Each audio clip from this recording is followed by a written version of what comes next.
이제부터 저와 함께 3주 동안 요한복음 3장의 내용을 가지고 말씀을 살펴보려고 합니다. 제목은 전부입니다. 전부가 무엇을 의미하는지 함께 말씀을 들으시면서 함께 이 과정들을 걸어가 보았으면 좋겠습니다. 여러분들 혹시 여러분들에게 누가 와서 넌 다시 태어나지 않으면 안 돼 라고 한다면 기분이 어떠실 것 같습니까? 아마도 이 세상의 문화 속에서 그 말은 넘을 수 없는 어떤 사회적 위치의 한계, 아니면 어떤 조건을 달성하지 못하기 때문에 좌절되는 상황을 이야기할 때 사용되는 이야기일 것입니다. 바로 다시 태어난다라는 이 세상의 문화에서의 개념은 조건의 한계입니다. 그렇죠? 그러나 오늘 말하려는 것은 그것과 상관이 없다는 것쯤은 아마 눈치채실 수 있을 겁니다. 그리고 만약에 인생의 로또와 같은 상황을 맞이했을 때 그때 우리는 다시 태어났다라는 표현도 하게 됩니다. 예를 들어 갑부를 만나 결혼을 했다던가 복권에 당첨되었다던가 어떤 이룰 수 없는 어떤 일들이 이루어졌을 때 다시 태어난 것 같다라고 할 때도 마찬가지로 뭔가 그런 내용과 오늘 나누려는 이 다시 태어났다라는 것은 조금 다르다는 것을 알 수 있을 것입니다. 오늘 나누려는 내용이 무엇인지 아시겠죠? 다시 태어났다. 성경에서 이야기하는 다시 태어났다. 그것은 거듭났다. 한문으로 하면 중생하였다. 영어로 하면 born again, regeneration 이라는 뜻을 가진 우리의 구원의 내용을 이야기할 때 사용하는 단어를 오늘 함께 살펴보려고 하고 있습니다. 그런데 우리가 구원의 문제에 대해서 이야기할 때마다 우리 마음에 떠오르는 질문이 있습니다. 난 다시 태어났는가? 난 구원받았는가? 어떻게 하면 하나님의 나라에 갈 수 있지? 이것은 우리가 당연하게 떠올릴 만한 질문들인 것 같습니다. 저도 이 짧은 목회 생활과 또 교회 생활 가운데 이러한 사람들을 종종 만나게 됩니다. 특별히 교회를 오래 다니는 사람들 중에도 이러한 사람들을 만나게 됩니다. 매주 예배드리러 오고 말씀도 이렇게 읽어보려 하고 기도하지만 구원이 도대체 무엇인지 잘 모르겠다고 고민하는 모습을 보면 안타깝기도 하고 그 중요한 문제를 가지고 그렇게 깊이 고민하는 모습이 귀하게 여겨지기도 합니다. 오늘의 말씀을 조금 객관적인 위치에서 한번 우리가 살펴보면 어떨까 싶습니다. 이런 사람도 있겠죠. 난 구원받았고 넌 구원 안 받았어. 이런 마음으로 듣지 마시고, 아니면 어쩔 수 없는 거겠지만 내가 구원을 받았나 안 받았나 긴가민가한 두려움 속에서만 말씀을 대하지 마시고 먼저는 우리가 마치 TV를 보듯이 영화를 보듯이 조금 떨어져서 예수님을 찾아온 이 한 사람의 이야기를 관찰하시고 그 다음에 예수님께서 하시는 말씀의 메시지의 의미가 무엇인지 우리의 인격으로 그 말씀 앞에 서게 되었으면 좋겠습니다. 다 아는 내용이실 겁니다. 교회를 다니시는 분이라면 들어본 이야기일 테지만 함께 이렇게 이 말씀을 살펴보도록 하겠습니다. 오늘 본문은 등장인물을 소개하는 것으로 시작하고 있습니다. 1절을 한번 보겠습니다. 같이 읽어볼까요? 시작. 그런데 바리새인 중에 니고데모라 하는 사람이 있으니 유대인의 지도자라. 니고데모라는 인물이 등장합니다. 그리고 이 사람이 어떠한 사람인지를 표현하는 수식어가 두 가지 있습니다. 하나는 바리새인, 두 번째는 유대인의 지도자라고 하고 있죠. 바리새인이 무엇인지 우리 들어본 게 있죠. 바리새인은 굉장히 율법을 지키기에 힘썼던 사람들입니다. 그래서 사람들이 존경을 했죠. 스승으로 여기고 배우는 사람들이었습니다.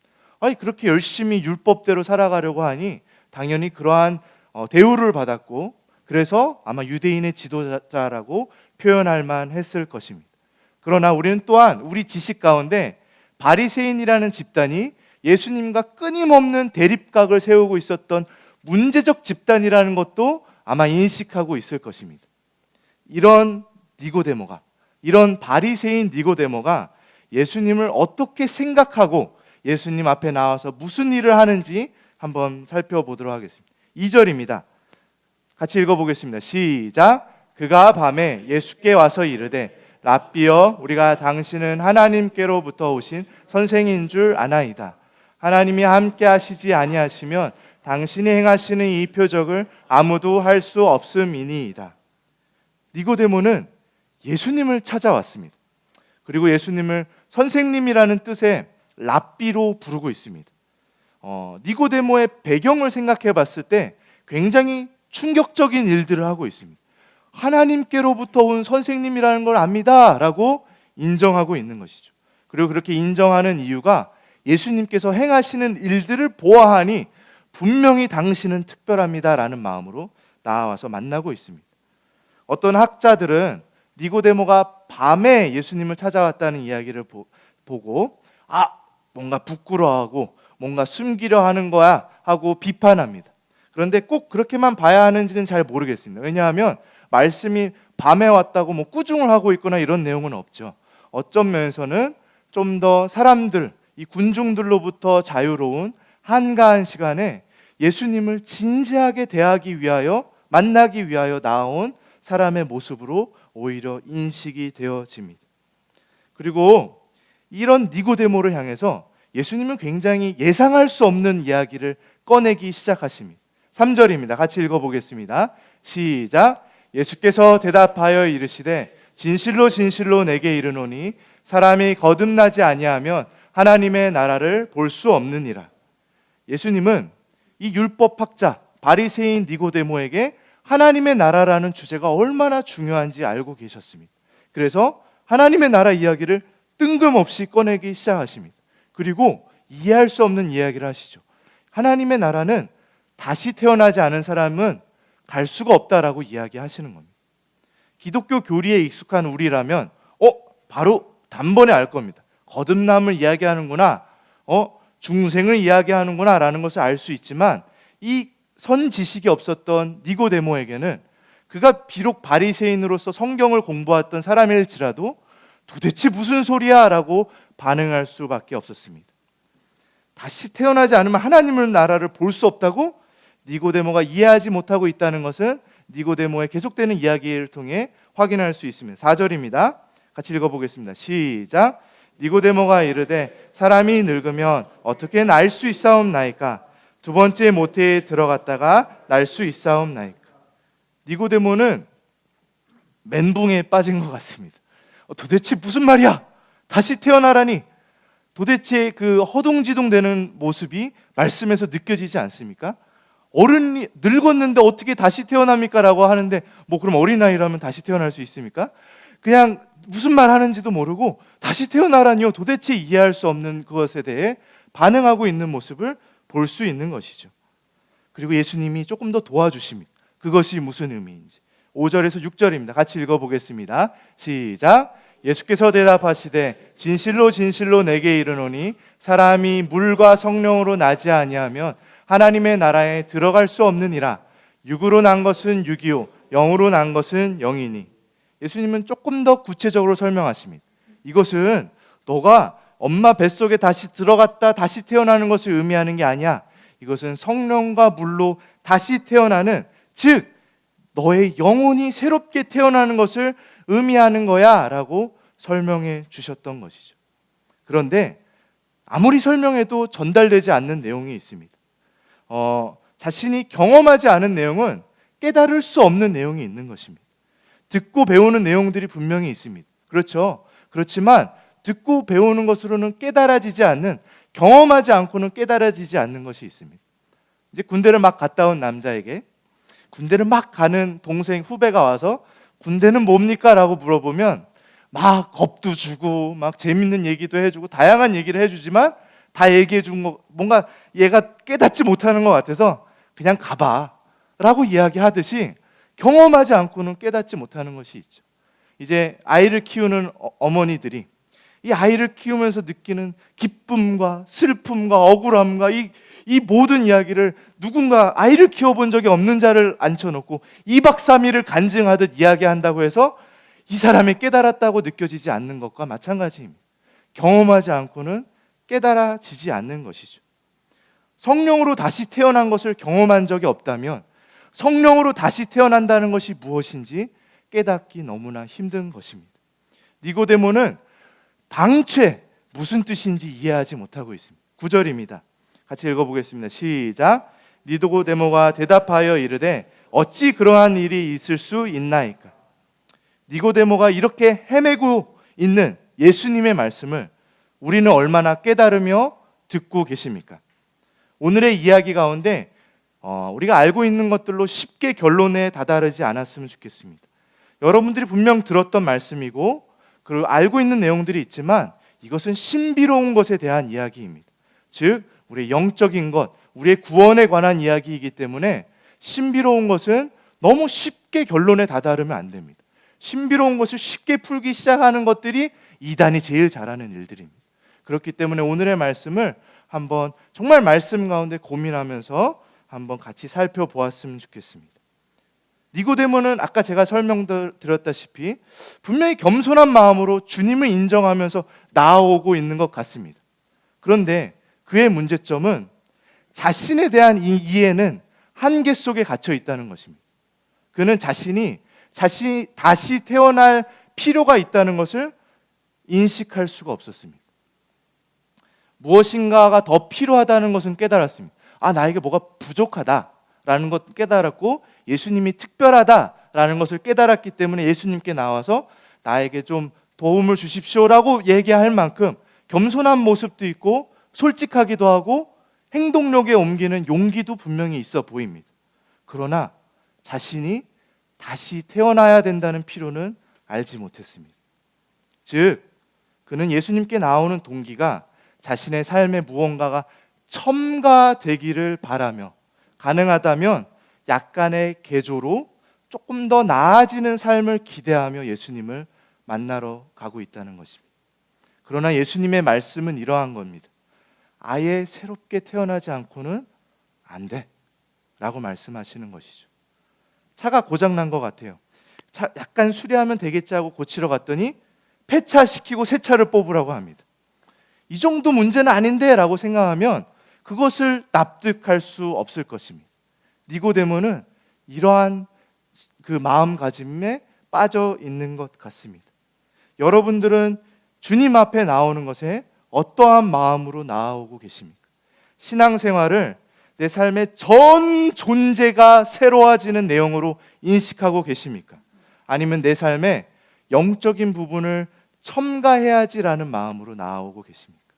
나는 주중에 직장인이고 가정의 일원이고 주일 하루 정도는 예배드리면서 나의 종교적인 부분을 채워야지 라고 생각하며 나아오십니까? 아니면 내가 직장인으로서 어떻게 살아가야 할지, 내 아내를 정말 예수 그리스도의 사랑으로 어떻게 사랑해야 할지, 나의 전 존재가 어떻게 변화되어져 갈지에 대한 그 마음으로 하나님께 예배하고 계십니까? 정말로 우리의 삶이 성경을 읽는 것, 종교 생활하는 것으로 부분 개조로 충분하다고 생각하십니까? 분명한 것은 사도 바울은 자신을 그렇게 인식하지 않았다는 것입니다. 바울이 이렇게 고백했습니다. 빌립보서 3장 7절에서 8절을 같이 읽어보겠습니다. 시작. 그러나 무엇이든지 내게 유익하던 것을 내가 그리스도를 위하여 다 해로 여길 뿐더러 또한 그 모든 것을 해로 여김은 내 주 그리스도 예수를 아는 지식이 가장 고상하기 때문이라. 내가 그를 위하여 모든 것을 잃어버리고 배설물로 여김은 그리스도를 얻고. 바울은 이렇게 얘기하는 거예요. 이전의 것들, 내가 알고 있던 것들, 내가 누리고 있는 것들, 나의 존재 자체도 이젠 다 똥이다 라고 말하는 것입니다. 여러분 똥에 미련이 있으십니까? 네. 아직 배변 훈련이 안 된 아이들에게는 어쩌면 좀 미련이 남을지 몰라요. 그래서 아이들에게 변기에 똥 싸놓고 인사하라 그럽니다. 똥 안녕 하고 물 내립니다. 우리도 배변 훈련이 혹시 필요한가요? 우리의 이전 것들이 똥이라고 여기고 살아가십니까?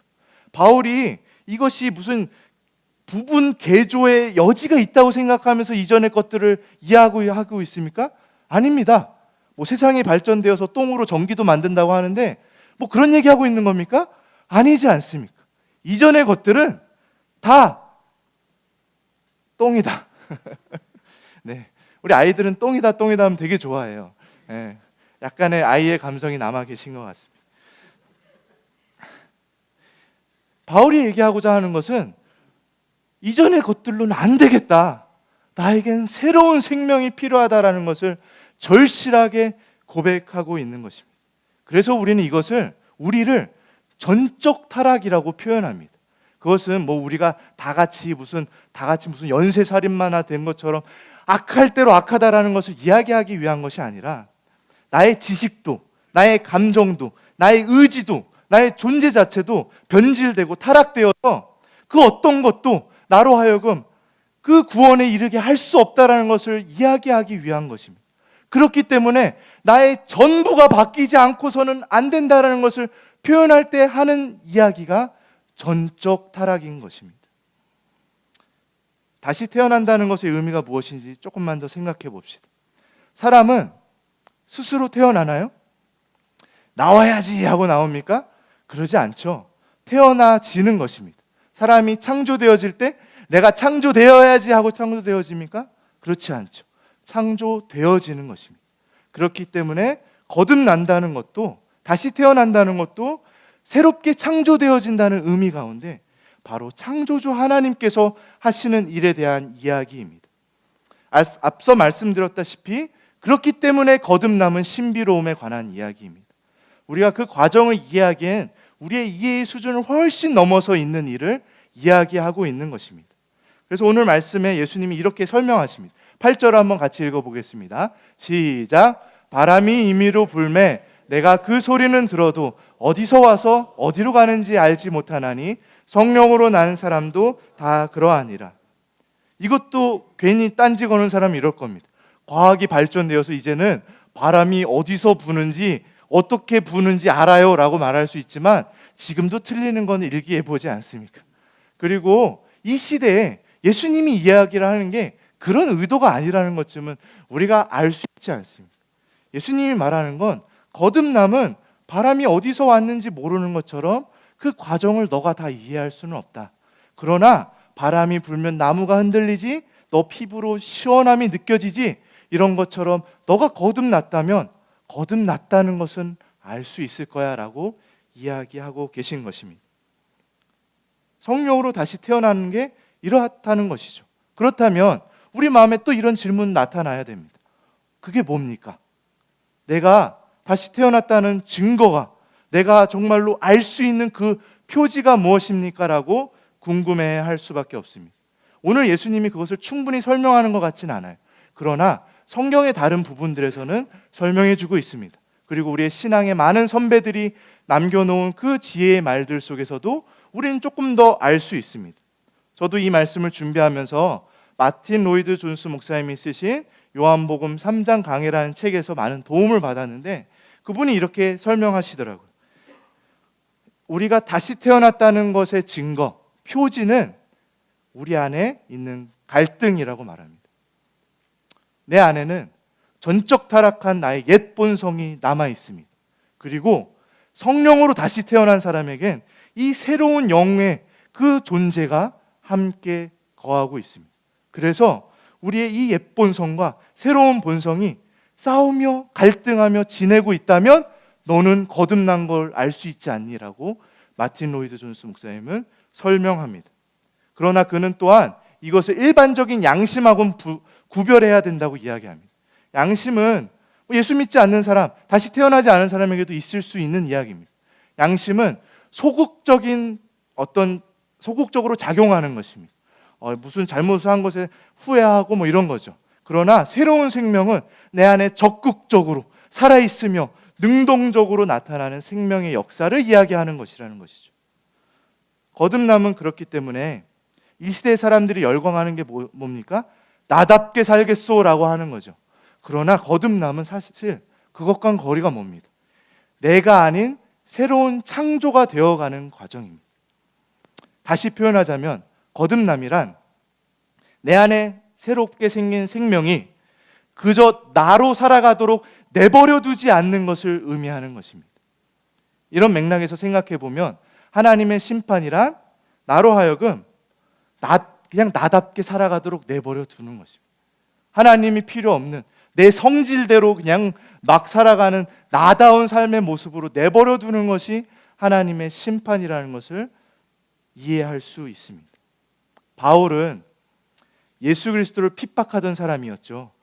예수 믿는 사람들을 잡아다가 고발하고 신고하고 체포하고 처형하던 적극적인 예수 반대자였습니다.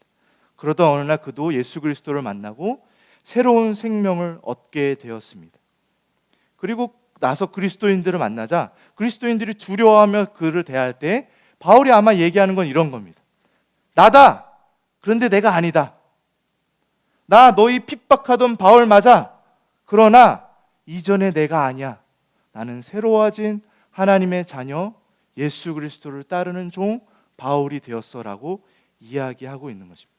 우리도 거듭났다면 맞아. 나 진상 개진상의 좋은 봄이야.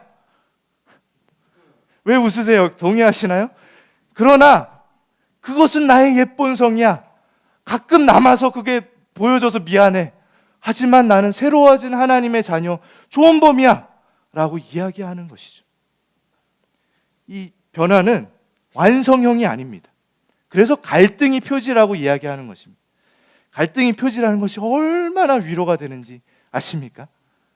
우리는 어디에 이르지 못했습니다. 나답게 살아가는 것에 그저 문제 제기를 계속하며 싸우고 있는 우리의 현 상태를 인정하는 것이죠. 그러나 분명히 나에겐 새 생명이 주어졌고 이 땅 가운데서 그 과정을 살아내고 있습니다. 만약 갈등이 표지가 아니라 어떤 도덕적 수준이 그 표지라면 누가 자신 있게 나 구원받았어요 라고 말하겠습니까? 그럴 수 없습니다. 우리는 오늘도 실수하고 넘어지는 존재라는 것을 인정해야 합니다. 그렇다고 그렇게 되는 대로 살아가는 것이 아니라 내 안에 생명이 나로 그렇게 살도록 그대로 계속 내버려 두지 않는다는 것을 의미하는 것입니다. 우리는 덕스러운 존재로 변해가야 됩니다. 그러나 꼬장꼬장한 도덕 선생님이 되어야 하는 것이 아닙니다. 우리의 종교는 감사하게도 이러한 도덕의 종교가 아니라 사랑의 믿음인 것이죠. 우리는 가장 간절히 바라는 바는 하나님과 함께하는 것입니다. 구원에 대한 궁금증들이 다 풀렸는지 모르겠습니다. 왜냐하면 이건 신비의 영역이니까. 과연 예수님을 이해하지 못했던, 예수님의 말씀을 이해하지 못했던 니고데모는 구원을 받았을까요? 요한복음만 유일하게 조금 더 니고데모를 소개하는데 바리새인들이 예수님을 잡아다 죽이려 할 때 이 니고데모만 한번 넘겨주시겠어요? 니고데모만 예수님의 편에 서서 예수님을 변호하기 시작합니다. 그리고 예수님이 십자가에서 죽으시고 아리마대 사람 요셉이 그 예수님의 시체를 자신의 그 무덤에 장례를 치르고자 할 때 함께 장례를 치른 사람이 니고데모입니다. 굉장한 믿음의 그 사랑과 존경의 표현임에는 분명합니다. 자신의 목숨이 위협받을 만한 일이었죠.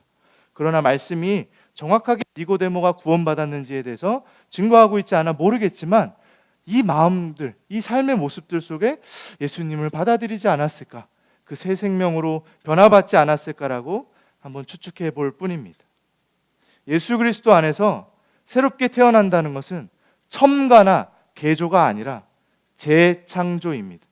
더 이상 하나님 없이 살아가던 나의 모습대로 살아갈 수가 없는 것입니다. 하나님의 은혜가 아니면 살아갈 수 없는 삶의 모습으로 바뀌며 그렇게 살아가는 것입니다. 그리고 다시 태어난다는 것은 세상 사람들은 그것을 조건의 한계, 너 안 돼 라는 것을 의미할 때 하는 것이지만 하나님께서 다시 태어난다는 것은 어떠한 조건도 이겨내기 위한 필수 조건이라는 것을 이해하셔야 합니다.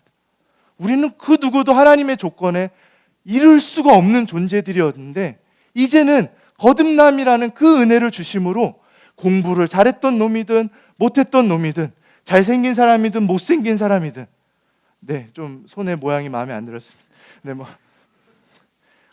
잘 사는 집안의 사람이든 못 사는 집안의 사람이든 어떤 피부색을 갖고 있든 어떤 나라의 사람이든 다 상관없이 오직 하나님의 은혜로 무조건적인 그 은혜로 구원을 이루게 하는 필수 조건이라는 것을 우리는 오늘 말씀 가운데 깨닫고 그 은혜를 누렸으면 좋겠습니다. 오늘 말씀에 나에게 주신 새 생명이 더 확인되는 분이 계실 것이고 나도 아직도 내 새 생명이 있는지 잘 모르겠고 혼란스러운 분도 계실지 모르겠습니다. 그러나 둘 중에 어떠한 경우라도 적용은 똑같습니다. 니고데모처럼 예수님 앞에 나아오는 것입니다.